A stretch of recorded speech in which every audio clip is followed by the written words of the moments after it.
Trading और investing in stock market is subject to market risk. Share market में trade या invest करना बाजार जोखिम के अधीन होता है।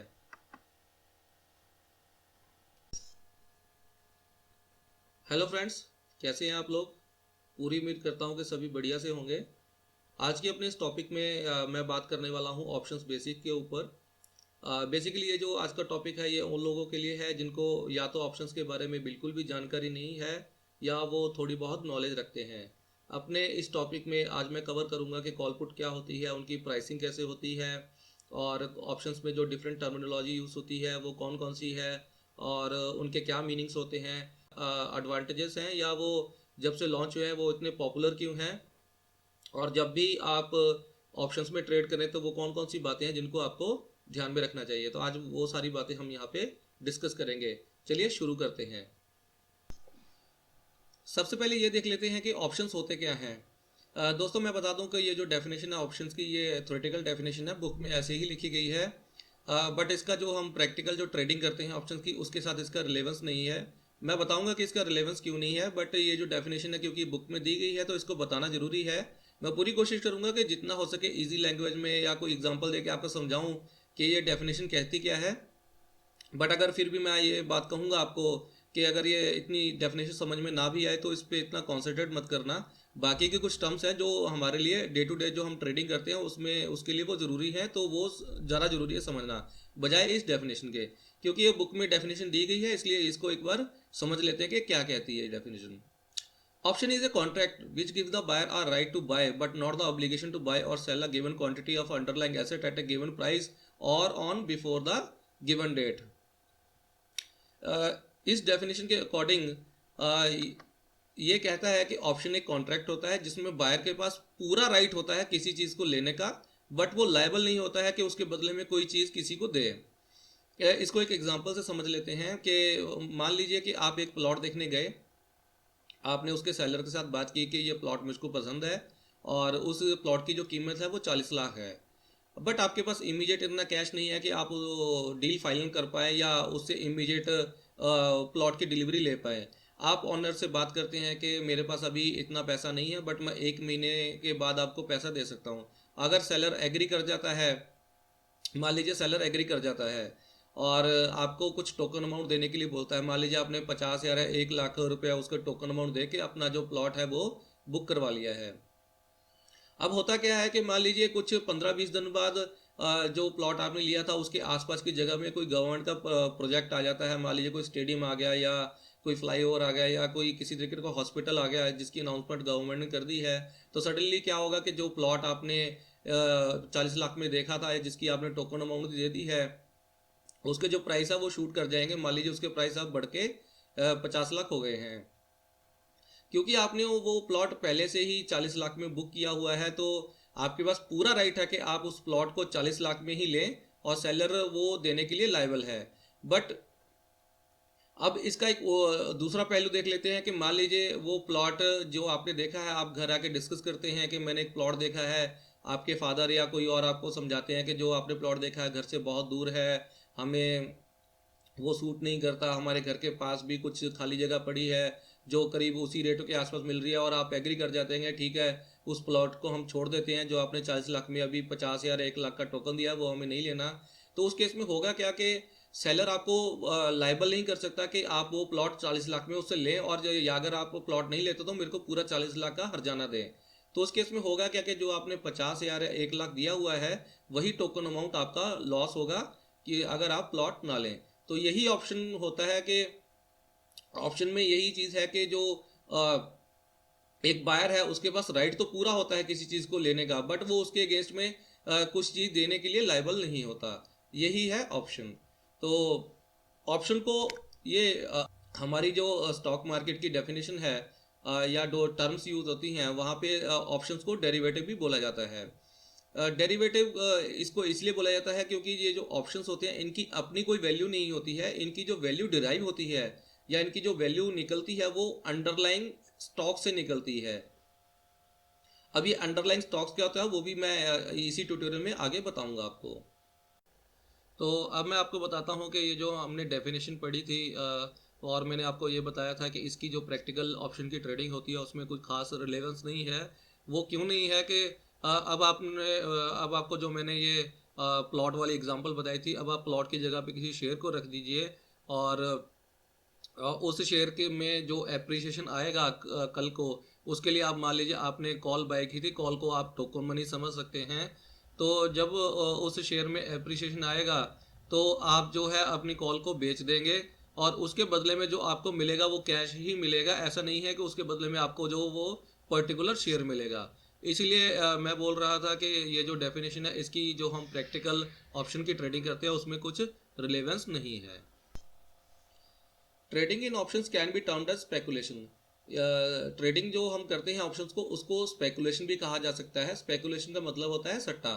इसको सट्टा क्यों कहते हैं? क्योंकि दोस्तों यहाँ पे जो ऑप्शंस में ट्रेड होता है इसमें हम कोई शेयर वगैरह नहीं खरीदते, बल्कि हम क्या करते हैं कि हम जो शेयर की मूवमेंट होती है वो चाहे ऊपर की साइड पे हो चाहे नीचे की साइड पे, हम उसको प्ले करते हैं। ऑप्शंस के थ्रू हम इसकी मूवमेंट होती है, चाहे वो पॉजिटिव हो चाहे नेगेटिव हो, हम उस चीज़ को प्ले करते हैं, यानी उस चीज़ को स्पेकुलेट करते हैं। इसलिए जो ऑप्शंस में ट्रेडिंग होती है उसको हम स्पेकुलेशन भी कह सकते हैं। दोस्तों जो हमने ऑप्शंस की अभी डेफिनेशन देखी थी, अगर वो आपको इतनी समझ में ना भी आई हो तो मैंने पहले बोला था कि आप उस पर इतना कॉन्सेंट्रेट ना करें, बट यहाँ से आप कॉन्सेंट्रेट करना स्टार्ट करें। ये जो टर्म्स हैं ये आपको पता होने चाहिए जब आप ऑप्शन में ट्रेड करें। तो पहले बात कर लेते हैं टाइप्स ऑफ ऑप्शंस। ऑप्शंस कितने प्रकार के होते हैं? ऑप्शन दो तरीके के होते हैं, एक तो कॉल ऑप्शन, दूसरा पुट ऑप्शन। कॉल ऑप्शन का मतलब ये है कि अगर आप किसी शेयर पे बुलिश हैं, मतलब पॉजिटिव व्यू रखते हैं, इसका मतलब आप ये स्पेकुलेट कर रहे हैं कि उसका प्राइस जो है वो ऊपर जाएगा कुछ दिनों में। तो उसके लिए हम जो उसकी मूवमेंट, जो ऊपर वाली मूवमेंट होती है, अपसाइड वाली मूवमेंट होती है, अगर उस पर हम कुछ प्रॉफिट लेना चाहते हैं बजाय के शेयर खरीदने के, तो हम कॉल ऑप्शन ले सकते हैं। इसी तरीके से अगर आप किसी शेयर पे बेरिश व्यू रखते हैं शॉर्ट टर्म के लिए, मान लीजिए 2-4 दिनों के लिए या एक हफ्ते के लिए, आपको लगता है कि इस किसी पर्टिकुलर शेयर का या स्टॉक का जो प्राइस है वो नीचे जाने वाला है, तो उसकी जो गिरावट पे, या जो उसकी गिरावट वाली मूवमेंट है, जो आप उस मूवमेंट को प्ले करते हैं या स्पेकुलेट करते हैं, उसी चीज़ को प्ले करने के लिए एक पुट का ऑप्शन दिया गया है, जिससे आप उस जो गिरावट है उसको प्ले कर पाएँ और अगर उसमें कुछ मुनाफा आप ले पाएँ, तो इसी को पुट ऑप्शन कहते हैं। अब हम देख लेते हैं कि इसमें पार्टिसिपेंट्स कितने होते हैं। इसमें दो तरीके के पार्टिसिपेंट्स होते हैं, जिसको एक पार्टी को बायर या होल्डर बोलते हैं और दूसरी पार्टी को सेलर या राइटर बोलते हैं। पहले होल्डर देख लेते हैं। होल्डर कौन होते हैं? One who buys call or put is called a buyer or holder. वो ट्रेडर जो कॉल या पुट बाय करता है उसको होल्डर बोलते हैं। और दूसरा जो सेलर या राइटर कौन होता है? One who sales call or put is called a writer. वो ट्रेडर जो कॉल या पुट को शॉर्ट करता है, मतलब सेलिंग कर देता है, उसको राइटर बोला जाता है। दोस्तों ये जो राइटर है यही ऑप्शन ट्रेडिंग में बहुत इंपॉर्टेंस रखता है। ये मैं बाद में बताऊंगा कि ये क्यों इतनी इंपॉर्टेंस रखता है। आपने बहुत बार टेलीविजन पे एक वर्ड सुना होगा कि ऑप्शन कॉल राइटर हावी हो रहे हैं या कॉल राइट कर रहे हैं। तो वो राइटिंग करना या राइटर जो होते हैं वो सेलर को ही बोला जाता है। मतलब जो शॉर्ट सेलिंग करते हैं कॉल या पुट की, उनको राइटर बोला जाता है। और जो वो प्रोसेस करते हैं, मतलब सेलिंग जो होती है, उस वर्ड को राइटिंग बोला जाता है ऑप्शंस ट्रेडिंग की लैंग्वेज में। तो इन चीज़ों का आपको पता होना चाहिए। अब हम बात कर लेते हैं कि ऑप्शंस में कितने तरीके की टर्मिनोलॉजीज यूज होती है। दोस्तों जब भी आप ऑप्शंस में ट्रेड करते हैं तो आपको इन टर्मिनोलॉजीज के बारे में पता होना चाहिए। सबसे पहले है स्ट्राइक प्राइस। स्ट्राइक प्राइस क्या होता है? स्ट्राइक प्राइस वो टारगेट होता है, टारगेट प्राइस होता है जिसको आप स्पेकुलेट करते हैं। मान लीजिए किसी स्टॉक का जो प्राइस है वो 100 रुपीज़ चल रहा है, मतलब उसका करंट मार्केट प्राइस 100 रुपये है। तो आप उसकी अपसाइड वाली मूवमेंट को प्ले करना चाहते हैं और आप ये स्पेकुलेट कर रहे हैं कि इसका जो प्राइस है वो 105 तक जा सकता है। अब जो 105 तक जा सकता है, वो जो 105 है उसी को हम स्ट्राइक प्राइस बोलते हैं। इसको मैं बाद में आपको एग्जाम्पल के साथ भी समझाऊंगा। दूसरा है ऑप्शन प्रीमियम। ऑप्शन प्रीमियम क्या होता है? जो आपने ये जो हमने मूवमेंट की बात की कि 100 रुपये से 105 तक किसी शेयर का जो प्राइस है वो जा सकता है, वो जो 105 तक जाने के लिए अगर आप वो प्रॉफिट जो लेना चाहते हैं उसके लिए आपको कुछ अमाउंट पे करनी पड़ेगी। इसको बाद में मैं आपको एग्जांपल के साथ भी समझाऊंगा कि प्रीमियम क्या होता है। एक्चुअली ये कॉस्ट होती है जो ऑप्शन प्ले करने के लिए या ऑप्शन में ट्रेड करने के लिए हमें पे करनी पड़ती है। दूसरा है लॉट साइज। जैसे कि आप कैश में ट्रेड करते हैं, कैश में मतलब इक्विटी में ट्रेड करते हैं, वहाँ पे आप एक शेयर भी ले सकते हैं, दो भी ले सकते हैं, तीन भी ले सकते हैं, और 100 भी ले सकते हैं, 1000 भी ले सकते हैं। वहाँ पे आप मिनिमम एक शेयर आप ले सकते हैं, मतलब वहाँ पे जो क्वांटिटी मिनिमम बताई गई है वो आप एक ले सकते हैं, और फिर आप उसके बाद जितनी मर्जी ले सकते हैं। बट अगर हम यहाँ पे बात करें, ऑप्शंस की बात करें, तो यहाँ पे जो ट्रेड होते हैं वो लॉट में होते हैं। एक्सचेंज पहले से डिसाइड करता है कि जिस भी शेयर का कोई ऑप्शन अगर ट्रेड होगा तो उसका लॉट साइज क्या होगा, उस कितने शेयरों का लॉट साइज होगा। फॉर एग्जांपल अगर हम बात करें कि डीएलएफ की अगर हम बात करें, उसका जो इस वक्त जो ऑप्शन का या फ्यूचर का जो लॉट साइज है वो 5000 शेयरों का है। तो इसमें अगर आपको ट्रेड करना है तो ऑप्शन में आप एक शेयर नहीं ले सकते हैं। इसमें अगर आपको ट्रेड करना है तो आपको एक लॉट लेना पड़ेगा, और अगर आपने दो क्वांटिटी लेनी है तो उसका मतलब आपको दो लॉट लेने पड़ेंगे। मान लीजिए हम डीएलएफ की जो बात कर रहे हैं, अगर उसका आपने एक ऑप्शन का लॉट लेना है तो उसका मतलब है कि आपको 5000 शेयरों का एक लॉट लेना पड़ेगा, और अगर आपने दो लेने हैं तो वो 10,000 हो जाएगा, मतलब वो 5-5 हज़ार का ही मल्टीपल में चलेगा, तो उसको हम लॉट साइज बोलते हैं। अब यहाँ पे एक वर्ड यूज होता है स्पॉट प्राइस। स्पॉट प्राइस यहाँ पे कुछ भी नहीं है, वो जो हम करंट मार्केट प्राइस की बात करते हैं स्टॉक की, उसी को स्पॉट प्राइस बोला जाता है। ये जो सारी टर्म्स है मैं बाद में आपको एग्जांपल के साथ भी समझाऊंगा। नेक्स्ट है एक्सपायरी।